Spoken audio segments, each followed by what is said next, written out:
G'day, welcome back to the channel. This will be part 2, I think, of the Grand Hauler build. Custom Grand Hauler, as you can see. First of all, a big, huge thanks to everybody who has subscribed so far. Big thanks to Glenn for giving us a shout out. That was awesome. Thanks, mate. You're a scholar and a gentleman and a bloody legend, I tell you. So, Grand Hauler. As you can see, it's definitely not standard. In this video we pretty much go through everything we did to get it to this stage. So if you want to see how we did it, stick around.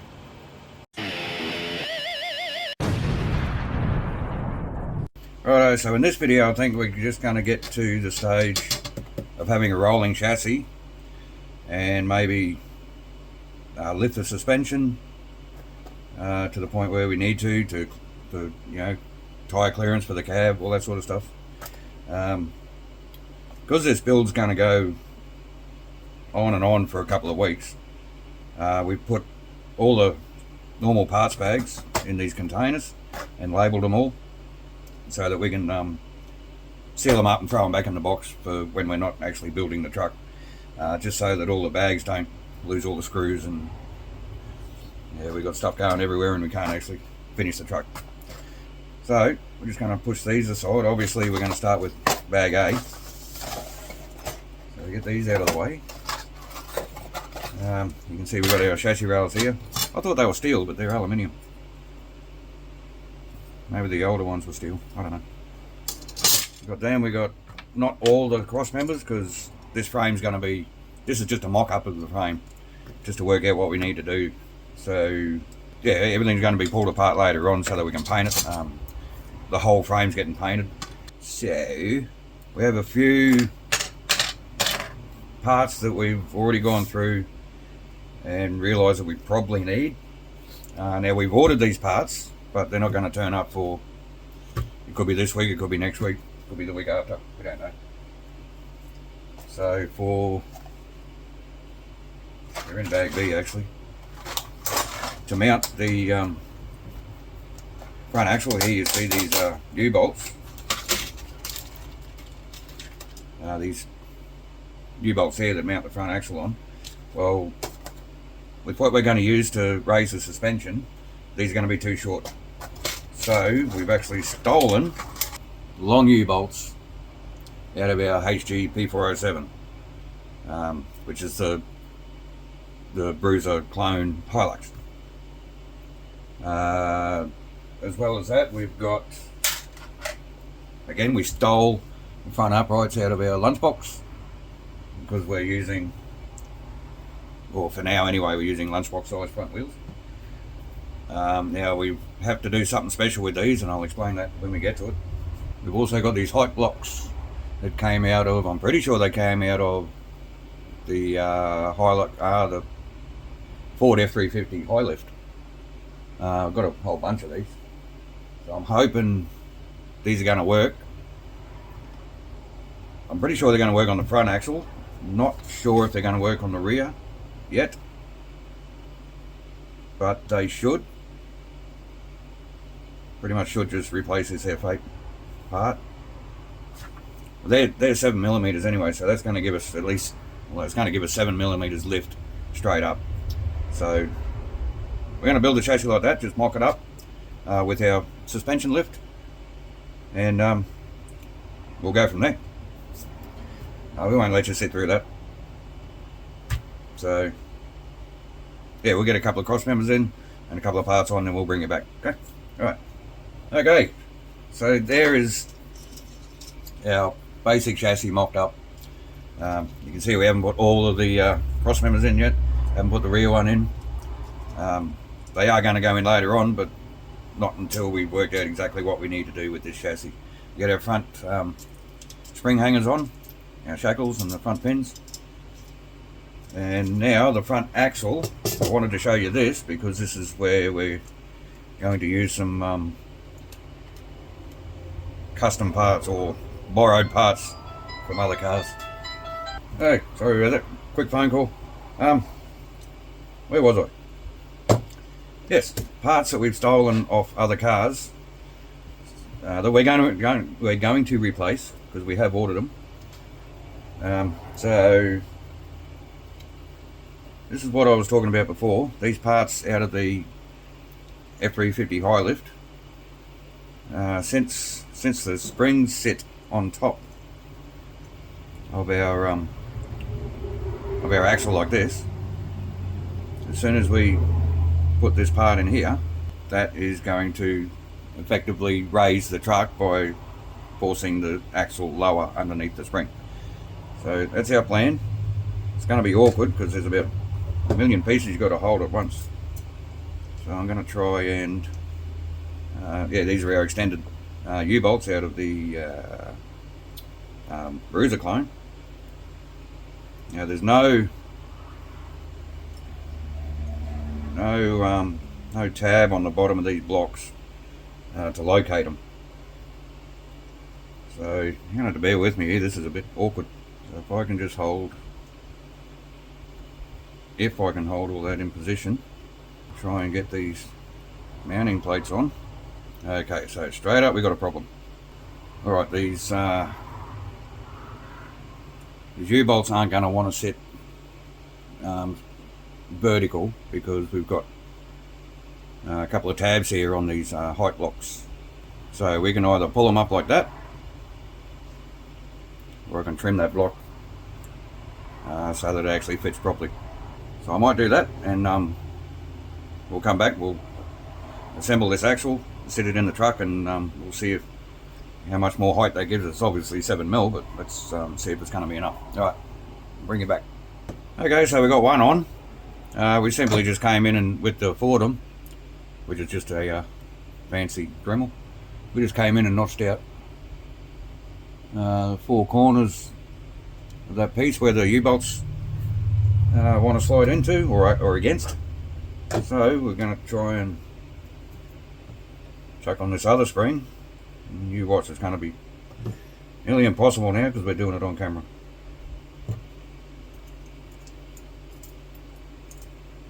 You really got to hold on to everything at once.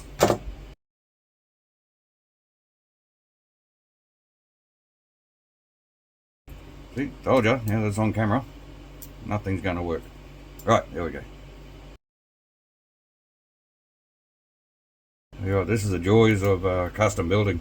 I haven't built anything custom like this for a long time. I really miss it. What I enjoy about it is the challenge is coming across problems and having to solve the problems. It's not just a matter of take parts out of the A bag and then take parts off this tree and that tree and put them all together. You've really got to come up with pretty much whatever works. So I mean, if I didn't have these parts left over from the high lift from years ago, I would have had to have come up with another solution as to how to raise the suspension on this truck. So hopefully this works, otherwise I will have to come up with another solution. So none of this is at all going to be straight and true at the moment, because these blocks that we used didn't really have a dimple for the springs to sit in, so the springs could slide forward and back, and they're not exactly the same.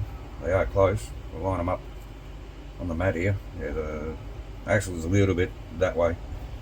We might as well fix that now while we're here. Good thing about having this mat, all these grid lines, you can just line everything up. I actually think that's pretty close, as far as my wonky eyes can see anyway.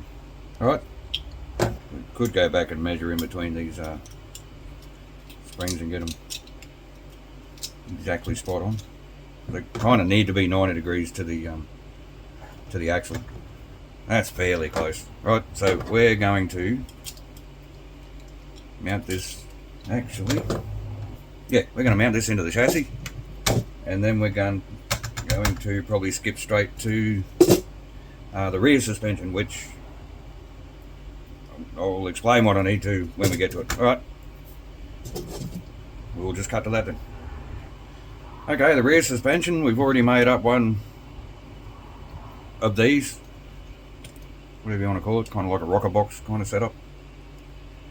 Again, we use the spacer block out of the high lift. The only difference is because the springs are upside down, they had to go on top, not underneath. If they went underneath, you'd lower the truck. So we got one together. We'll just chuck the other one together, and then we're gonna, I think off camera, because they might take a little while, we're gonna assemble the rear diffs. It'll just go down in there. These are actually easier to put together than the fronts. They kind of just lock into each other, except when the spring falls out.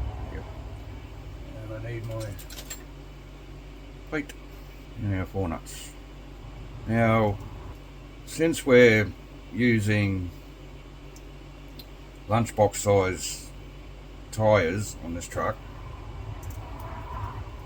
the distance between the axle centres on the rear of the truck, the standard centres, is, I'm pretty sure, 105 mil. The diameter of a lunchbox tyre is 115 mil or 113 or something like that. So that's obviously not going to work with that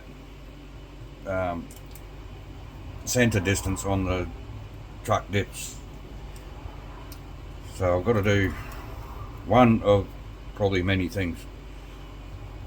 Obviously the axles need to be set further apart. I've worked out how to do it roughly for now so that we can get the chassis rolling and have a bit of a look at it. But with all the weight we're going to be carrying on this truck, these springs are not going to keep up with it. So we are going to fit solid walking beams on the rear. I'm not buying them because the only ones I can find are the standard length, the same length as your leaf springs, which again is no good to us. So I'm going to have to make them. I won't do that on this video, obviously, but I know I did work out how to mock it up. Alright, so we might get the parts together for this, mate. I'll give you that. They're almost no good to me on this build. So I need, I've got them, I need them, that's it, them and them. And that long, I've got the long screw here. I just need those 2 brass, well, silver ones there, bushings. Oh, something else on the front too. I haven't got the parts now, I've put them away for a bit. Your shocky mounts mount onto the rear of the axle here and actually sit up over the spring, and that's where your shocky mounts. Obviously, since we've got another 7 mil there, they don't fit, so it's not going to have shockies for now. I'm going to have to work something out there, and the rears might end up being the same. I'm not too sure yet. So yeah, we're going to get these rear springs fitted on the chassis. Then we're going to assemble the rear axles. We'll do that off camera.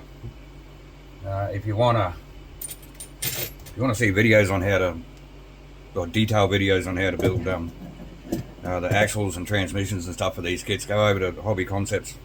Bob over there, he does some really good videos explaining exactly what you need to do, and he'd been doing it for years. He's built hundreds of them, so I built, I think, 4 of them 20 years ago, so I'm going to do it off camera.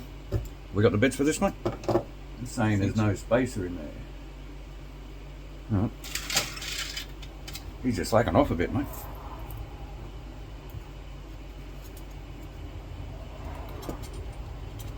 He's just a bit through here. Okay, so we've come across another problem. Since we have this block here that brings this plate down further, it's interfering with the screw, which is awesome. I thought there was a spacer in between there and the chassis. Alright, so just for now, we're just going to take the screws out. It's an easy fix. I'll have to think of something later on because they're actually pretty important. Well, I think they are anyway. Okay, alright. I see what's happening here. Alright, so these plates are supposed to line up in those slots there. So we're going to have to figure out something to do there. You've got to love custom builds, eh? Because if we mount them where they want to go here, they're going to be too far apart, which means they won't line up with the actual axles. Alright, we'll have a think about that and we'll bring you back. Okay, well, that took a lot more thinking and beer than I thought it would. Okay, so we took our blocks out of this rocker box here, and we put them on top of the dips itself. So now that hole in that plate lets the rocker box there clear. Since our axles are further apart, we've had to make a couple of rods here. Now obviously they're wrong, but they're just to mock it up so that everything can sit still, so we can get some wheels on it and have a look. So what did we come up with? Diffs are all fully assembled. Nothing special there, except we used all ball bearings and actually packed out the diffs with some automotive wheel bearing grease. Really packed those diff centers full, and they're actually really tight to turn as far as the differential is concerned, so that should help a little bit for traction. I didn't want to completely lock the diffs up, just in case. I don't know. So obviously we've got to buy or make some custom links. These need to be bent, and also this orientation here is wrong. That's never going to work. The ends of the springs need to be in line with the ends of the trailing arms, so that you can get a full range of motion. So, like I said earlier, these springs are going to be too weak for the amount of weight that we're going to have on this truck. So walking beams, we need walking beams. And I think I said before, the only ones I've found are the stock length. So I'm going to have to make them. So we'll make them. Might even make them a little bit so that it raises the truck up just a little bit more. Not too much though. So I've got to make them. Make some control arms. That'll be the rear end finished. I was hoping to use this drive shaft here, again left out over from a high lift F250. I was hoping to use that, but it's just a little bit too long. But this gives us our spread we need to fit our lunchbox style wheels. The front uprights, I haven't put the C-clip in because they're going to be coming back out anyway. Obviously we're not going to be using the lunchbox plastic portion of the axle. When the new ones turn up, I'm going to cut the plastic portion off and use, hang on a sec. Alright, so the front uprights for the actual truck have this plastic portion. Obviously these aren't going to work because your upright needs to have a like your servo delivers from this side, right? And these link, the rears of them link underneath the spring.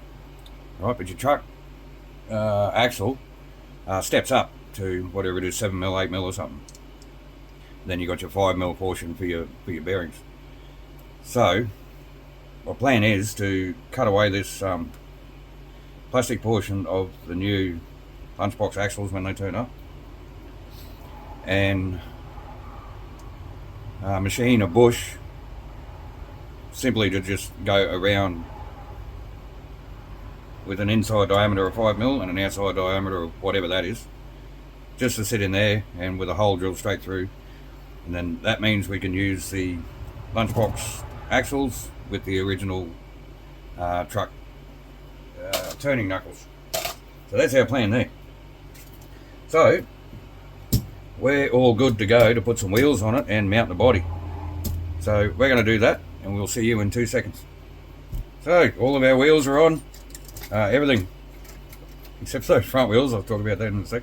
Everything fits, surprisingly, and everything works. Now obviously we have to cut the sleeper off. We have to do that. That'll be covered in the body episode.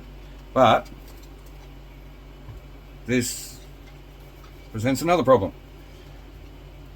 This body needs to be raised up at least 20 to 25 millimeters, which isn't hard.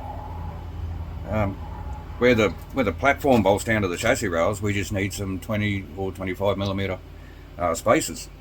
So that's going to be really, really simple. Which also means when we replicate this bull bar, I'm not using this one. See, to me that sits too low anyway. So we're going to have to make a new bull bar to match the raised height of the body, but still utilising these this bumper mount. So I think that's going to be it for this. Will we call this part 1 or part 2? I don't know, the part 1 of the actual build. Our goal today was to get the chassis mocked up, work out if our ideas were actually going to work, which most of it looks like it is going to. Find out what parts we actually needed to do the rear end properly. So we're going to have to buy a new jack shaft, longer jack shaft, and because our center diff or our front diff moved forward, we're going to have to get some custom drive shafts to mount up to the that thing there, the gearbox. But I don't want one big long drive shaft. I reckon I'm going to get 2 drive shafts and have a center bearing.